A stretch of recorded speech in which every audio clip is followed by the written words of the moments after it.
कौन है आदिगुरु शंकराचार्य? आदिगुरु शंकराचार्य सनातन धर्म के महान आचार्य, दार्शनिक और सन्यासी थे। उन्होंने अद्वैत वेदांत को सुव्यवस्थित करके पूरे भारत में फैलाया। जन्म लगभग 788 ईस्वी। जन्मस्थान कालड़ी, केरल। गुरु गोविंद पदाचार्य। अल्पायु लगभग 32 वर्ष, लेकिन कार्य असाधारण इसलिए कहा जाता है क्योंकि उन्होंने शंकराचार्य परंपरा की शुरुआत की। शंकराचार्य परंपरा की शुरुआत कब हुई?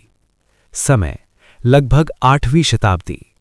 उन्होंने भारत में 4 प्रमुख पीठ स्थापित किए।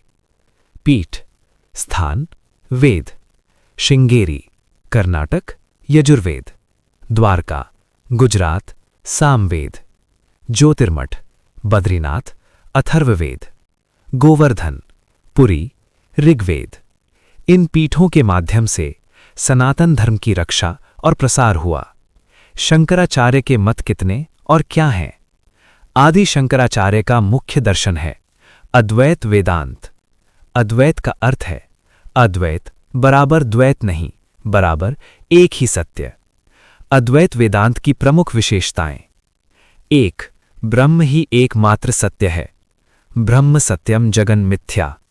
ब्रह्म परम सत्य, संसार अस्थायी परिवर्तनशील। 2. आत्मा और ब्रह्म अलग नहीं, अहम ब्रह्मास्मि। हर जीव के भीतर वही ब्रह्म है।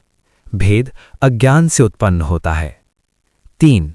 अविद्या यानी अज्ञान ही बंधन का कारण है। मनुष्य अपने वास्तविक स्वरूप को भूल जाता है, यही जन्म मरण का कारण है। 4. ज्ञान से ही मोक्ष।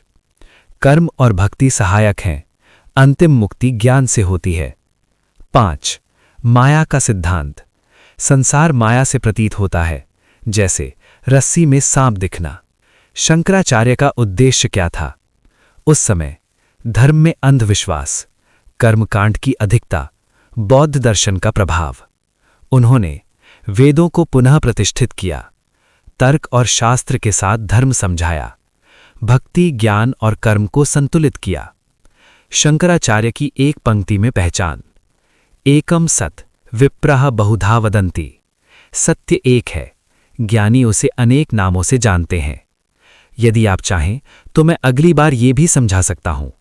शंकराचार्य बनाम रामानुजाचार्य।